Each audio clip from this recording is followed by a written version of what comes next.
He built the world's most powerful connection platform by burning every personal connection he had. But what happens when success costs you the only friendships that mattered? Comment where in the world you're watching from. Then let's begin. The year is 2003, Cambridge, Massachusetts. A crowded bar pulses with dim amber light and the low hum of college voices. Students cluster around wooden tables, beer bottles sweating in the warm air. At a corner booth, a young man sits across from his girlfriend. His name is Mark Zuckerberg. He wears a gray hoodie, his face sharp and focused, eyes moving quickly behind wire-rimmed glasses. His girlfriend Erica watches him with growing frustration. She's trying to have a conversation. He's trying to win an argument he doesn't realize he's already lost. Mark speaks rapidly, words tumbling over each other. He talks about final clubs, about exclusivity, about getting noticed at Harvard. Erica leans back, her expression shifting from patient to exhausted. She tells him he's exhausting to talk to. He doesn't understand. He thinks he's being interesting. She thinks he's being impossible. The conversation spirals. She tells him they're done. He blinks, confused, his mouth half open. She stands, grabs her bag, and walks out. The noise of the bar swallows her exit. Mark sits alone, the reality slowly settling over him like cold water. He walks back to his dorm through dark campus pathways. Streetlights cast long shadows across brick buildings. His mind is racing. He arrives at Kirkland House, climbs the stairs, enters his small dorm room. His roommate is out. The room is cluttered with textbooks, energy drink cans, a laptop glowing on a wooden desk. Mark sits down.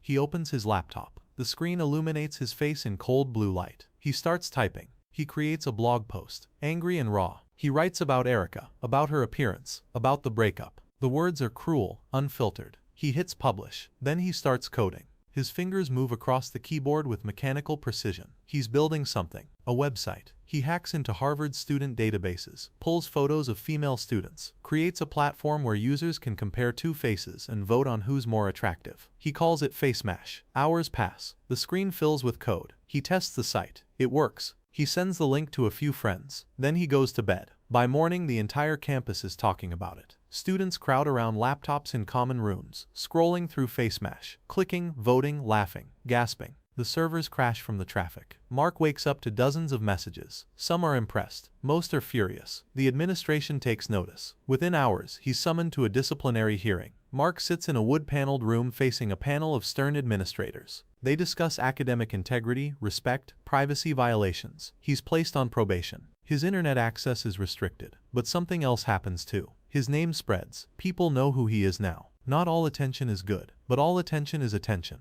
In the aftermath, Mark meets with his best friend Eduardo Saverin. Eduardo is warm, friendly, business-minded. He wears preppy sweaters and has an earnest smile. They sit in a campus cafe, rain streaking the windows outside. Eduardo sees potential. He talks about expanding the idea, making something legitimate, something that could actually matter. Mark listens, his eyes distant but calculating. Eduardo offers to invest. He'll provide the initial funding. Mark nods slowly. They shake hands. Mark begins building a new site. This one is different, cleaner, more purposeful. He calls it the Facebook. It's a social directory exclusively for Harvard students. Users create profiles, add friends, share information about themselves. It's simple, intimate, exclusive. He launches it from his dorm room on a cold February night. The screen glows. He hits the button. The site goes live. Within 24 hours, hundreds of students have signed up. Within a week, over half the undergraduate population has profiles. The site spreads like wildfire through dorm rooms, libraries, dining halls. Students check it constantly, updating their status, browsing friends, connecting. Mark watches the numbers climb, his expression unreadable. Word reaches other campuses. Students at Yale, Columbia, Stanford want access. Mark and Eduardo expand carefully, adding one university at a time. Each launch creates a surge of new users.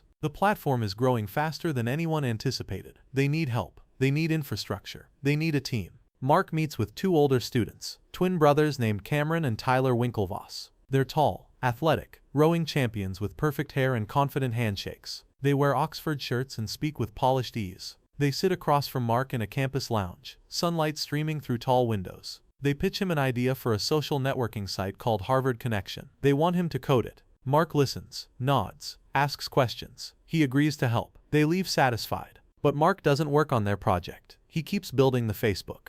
Days pass. The twins send emails. Mark responds slowly, vaguely, always promising progress that never comes. He's busy with his own platform. The Winklevoss twins grow suspicious. They realize what's happening. They feel betrayed. Their idea, they believe, has been stolen. Summer arrives. Mark and Eduardo move to Palo Alto, California. They rent a house, a sprawling property with sun-bleached walls and a backyard pool. Silicon Valley heat hangs in the air. Mark sets up operations in the living room. Laptops cover every surface. Interns arrive, young programmers hungry for experience. The house hums with activity, code, energy, ambition. One afternoon, a man named Sean Parker shows up. He's in his mid-20s, charismatic, fast-talking, dressed in expensive casual clothes. He co-founded Napster, the music-sharing platform that changed the industry and made him a legend. He's cocky, charming, magnetic. He talks about vision, about scale, about changing the world. Mark is captivated. Eduardo is wary. Sean starts attending meetings, offering advice, making connections.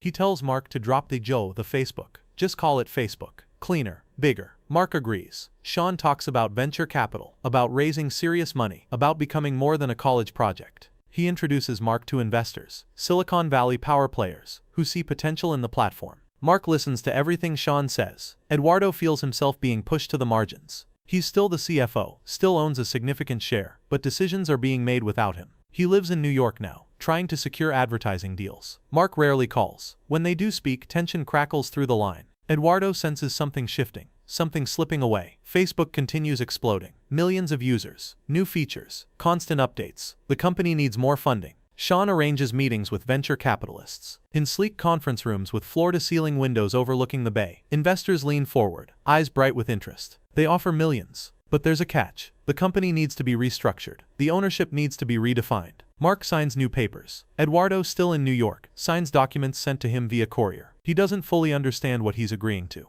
When the dust settles, Eduardo discovers his ownership stake has been diluted from 30% to less than 1%. He's been pushed out. His shares, his contribution, his friendship, all reduced to nearly nothing. Eduardo flies to California. He storms into the Facebook office, his face red with anger and betrayal. Employees look up from their desks. Mark stands in the center of the room, calm, cold. Eduardo shouts. He demands answers. He calls Mark a thief, a liar, a backstabber. Mark barely reacts. His face is stone. Security is called. Eduardo is escorted out. He stands on the sidewalk outside, chest heaving, everything he built slipping through his fingers. Months pass. The Winklevoss twins file a lawsuit. They claim Mark stole their idea, that Facebook is built on intellectual property that rightfully belongs to them. Their legal team is formidable. Depositions begin. Lawyers in dark suits sit around polished tables, recording devices running. Mark answers questions with flat precision, his tone bored, dismissive. He doesn't remember things the way they do. He doesn't think he owes them anything. Eduardo files his own lawsuit. Breach of contract, fraud, betrayal. The legal battles pile up. Facebook is now worth billions. But Mark spends his days in depositions, answering the same questions over and over. Did you steal their idea?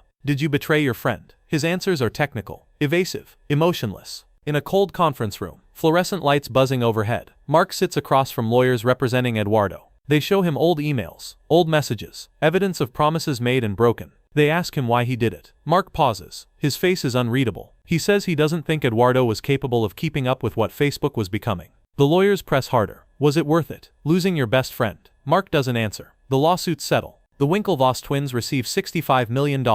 Eduardo's stake is restored to a more significant percentage, though nothing close to what it was. He receives hundreds of millions when Facebook eventually goes public. But the friendship is gone. Irreparably. Completely gone. Facebook reaches 500 million users. It's the fastest growing company in history. Mark is the youngest billionaire in the world. His face appears on magazine covers. He's celebrated, vilified, analyzed, mythologized. He sits in his new office, floor-to-ceiling glass overlooking the sprawling campus Facebook now occupies. Employees move through open workspaces below, building the platform that connects the world. But Mark sits alone. He opens his laptop. He goes to Facebook. He navigates to Erica's profile, the girl from the bar, the breakup that started everything. He sends her a friend request. The cursor hovers over the button. He clicks. The request is sent. He waits. Minutes pass. Hours. Days. The request sits there, pending, unanswered. Mark stares at the screen. The office around him glows with artificial light. Outside, the California sun sets, painting the sky in shades of orange and pink. The world is connected. Billions of people sharing their lives, their thoughts, their relationships. Mark built the platform that made it all possible. But he sits alone, waiting for a response that may never come. The screen reflects his face back at him, pale, focused, isolated. He built an empire. He changed how humanity communicates. But the people who helped him get there, the people who believed in him first, are gone, pushed out, paid off, left behind. Success has a price. Connection has a cost. Mark paid it. And now, surrounded by everything he created, he's more alone than he's ever been. The lights in the office hum softly. Keyboards click in the distance.